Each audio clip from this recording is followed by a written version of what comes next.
Winnie Ruth Judd. Then and now, an exclusive interview.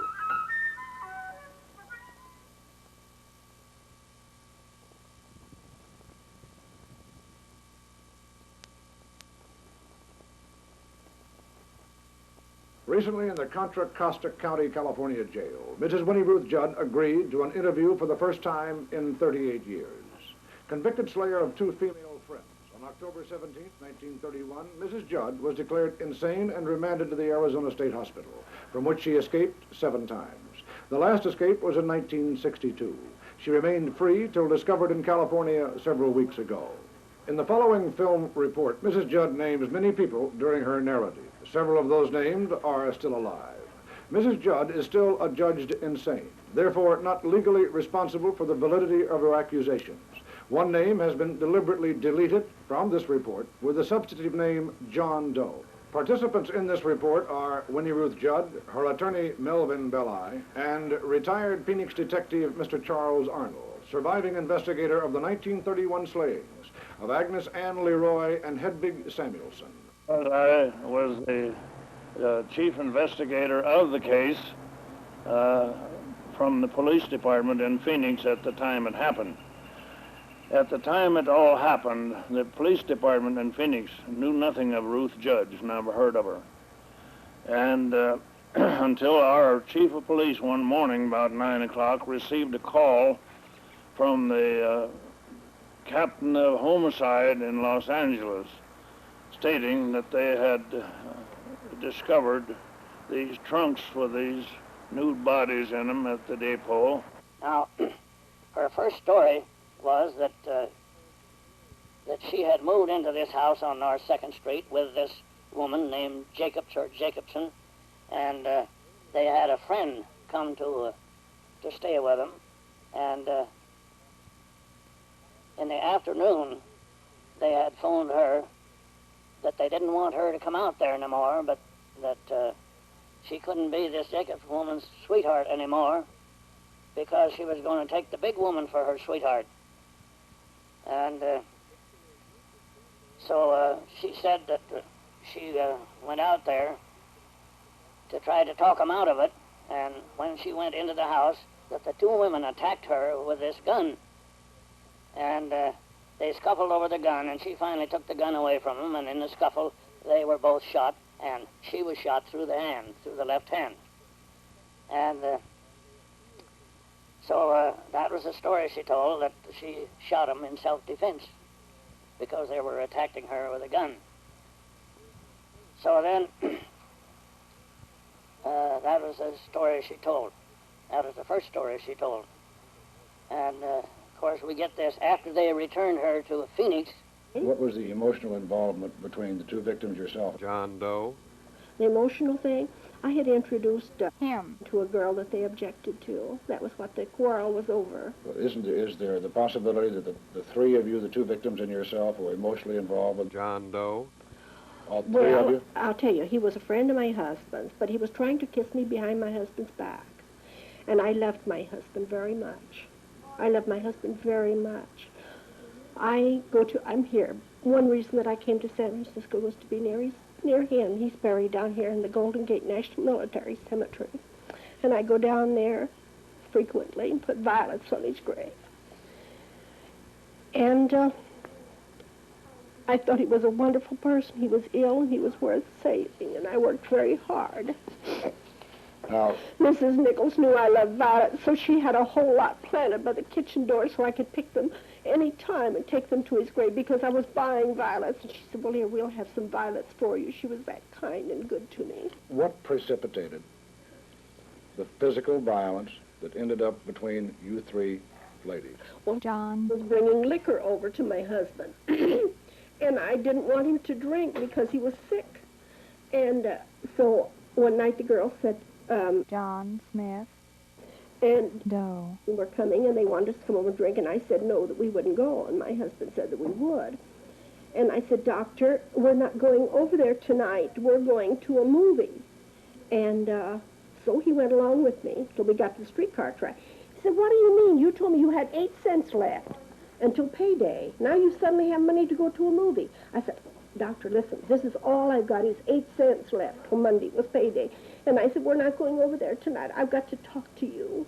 And I told him I was breaking down again with TB. And I said, if this goes on, I'm going to break down. I took care of you in Los Angeles till I broke down with TB, and I'm breaking down, I know. So I cried and cried and talked to him, and we went home, and we turned the lights out, and he took me on his lap, and we talked a long, long time. But I wanted to save my husband, and they were bringing liquor and destroying him, and so we didn't go that night. Well, when this quarrel was, they said, they jumped onto me about why, first asked me how John. happened to know this girl, and I said I introduced them, and then a quarrel took place. Were you attacked by either one of the victims? Yes, I went into the kitchen to put down, I think it was tapioca that I had. It was still on the kitchen sink. It was a dessert. We were all in our pajamas. I went in to put this down on the sink, and Sammy came at me with a gun. She came through the breakfast room door. With any warning whatsoever? Did she say anything? Oh, yes, we'd quarreled violently over what I was going to tell on them and what they would tell my husband about me and so forth. But I had gone out with John Doe. So the fight took place in the breakfast room door, and that is the only way it could. Look, I was naturally left-handed. I do many things with my left hand. I grabbed for the gun with this hand. The shot went through there. And I grabbed a bread knife on the kitchen table, and I stabbed her twice in the shoulder here. And the knife bent. It was a bread knife, a rigid one. And so then I grabbed her hand like this and kept pushed back. And we both had our hands on the gun. And one shot went through her little finger, one of her fingers, I don't know which one, and into her chest, just through here. Then one bullet jammed and caught me here in the top of the gun. I had gun grease, a cut here. And we fought, Anne came from behind. She got the ironing board from behind the water heater, and she came up behind me and hit me, which caused us both to fall in the doorway. And we fought back and forth, wrestling for the gun in the doorway, both of us on the floor. And the blood was all underneath the linoleum. That's the only way it got there, was from the fight. She wasn't shot in bed like they say. It was in the doorway in the kitchen. It wasn't in the bedroom at all. So we interviewed her for about an hour, and she'd tell us one story, and then we'd head her off on that, and then she'd sit there for a few minutes, and she'd say, well, that's right, but I'm going to tell you the truth now. And she'd tell us another story. And the story she told was that she stuck to that story, and then she said, and we asked her now, where's the knife that you used to cut these women up with? I never cut no women up. Oh, yes, you must have, because they were in your trunk. Where's the knife? I never had any knife. Well, who cut the women up? Well, the doctor cut them up. A doctor helped you cut him up? No, a doctor cut him up. He was there. He's my friend. How soon after that were the bodies dismembered? John Doe. Came and Came into the house with yes, the bodies there? Yes, and he picked Sammy up and carried her in. To where, the bed? Yes, on the bed, and he got Dr. Brown. John Doe. And Brown and yourself, all three were present when the bodies were dismembered? No. John. He wasn't there. I wasn't there. John Doe. Was aware that there were two bodies, yes. two deceased yes. individuals in the house with you, and he left the house? Yes. Then Dr. Brown entered? Dr. Brown was there. They took me on home because I was hysterical.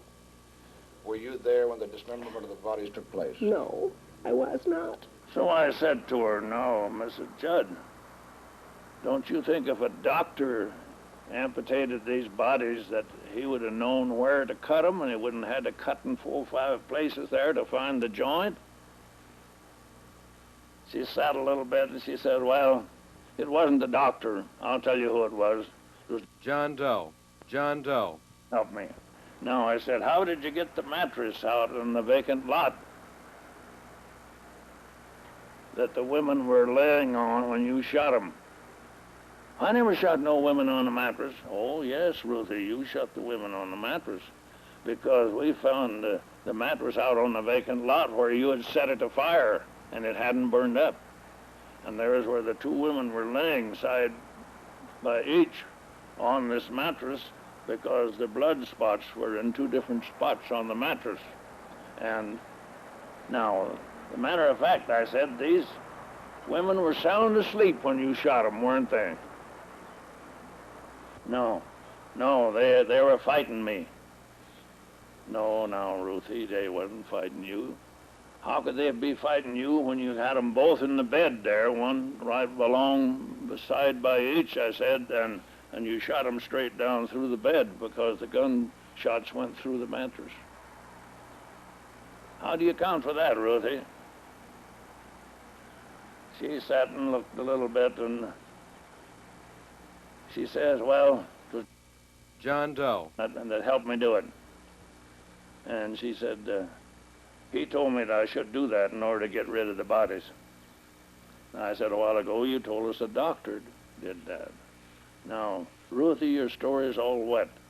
Now, I said, let me tell you the story. I said, you went out there with this gun to kill these women because this one woman had rejected your love. Isn't that right? And I said, you found them sound asleep, and you had a key to the door, so you went quietly in there to where they were asleep, and you, while they were still asleep, and you shot them right through in the bed there, because on this mattress that you drug out on the vacant lot and tried to burn, I said, there's the two spots of blood, not one, not a little spot or a big spot, but two big spots of blood, and the hole in the mattress where the bullets had went through. Isn't that right, Ruthie?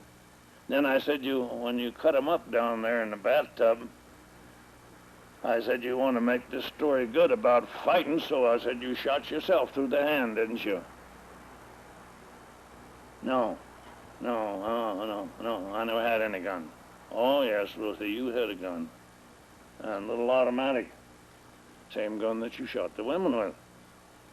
And I said, I found the bullet under the bathtub that you shot yourself through the hand with. And then she broke down, started to cry, and said that she wasn't going to tell us anymore, and she never did tell us anymore.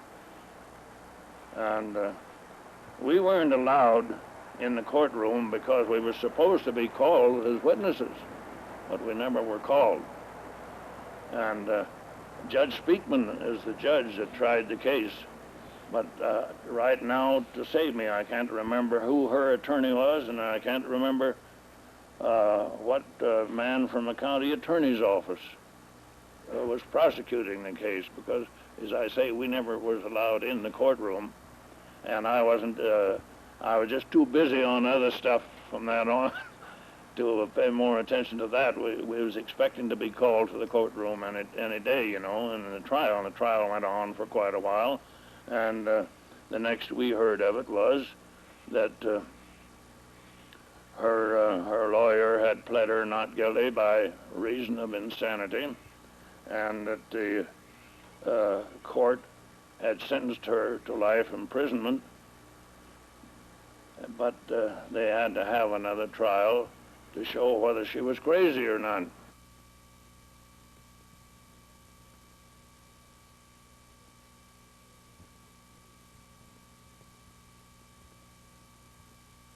Who put them in the trunk? I guess Dr. Brown did. I don't know. I was in the office the next day. How did you get hold of the trunks to transport them to Los I Angeles? went back there the next evening. Did you have help in moving the trunks? Yes, and I don't remember who it was now. John Doe. Had no more to do with the case than I did.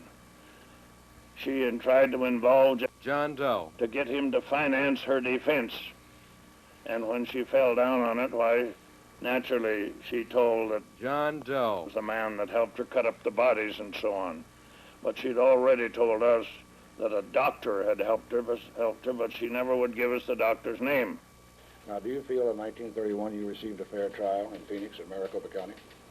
I wasn't. Do you think it's a fair trial when you can't even take the witness stand and say anything in your behalf? Who stopped you from taking the witness stand? Your attorney or...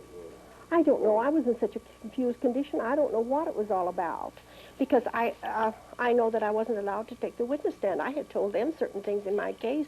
I should have taken the witness stand. Mr. Belli, there are transcripts of that trial. Have you read those transcripts? I have transcripts, yeah.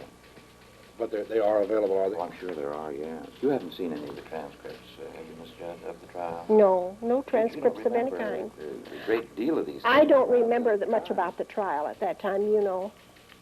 But there is another charge pending. She was only brought to trial on one of the cases, I understand. Some people have told me it was She dropped. wants to go to trial on the other case. Because so she's told me. Yes, I went before the grand jury. You see, when I ran away, I asked Governor Pyle to go to trial on that. And I went before the grand jury, and they asked an immediate commutation of my sentence. And then I was just hushed up out of the hospital, crazy again. You have insinuated several times that you believe that your incarceration or your stay in the Arizona State Hospital is politically inspired. The length of the stay. I mean, the length of it. There are certain parties, the doctors tell me, now listen, you are not insane. Temporarily, at the time of your tragedy, you were not then as we know you now. But don't let anyone ever try to convince you that you are a paranoid, because you are not. I don't think she'd want to say that her present incarceration, or if she goes back, is politically inspired, because she's got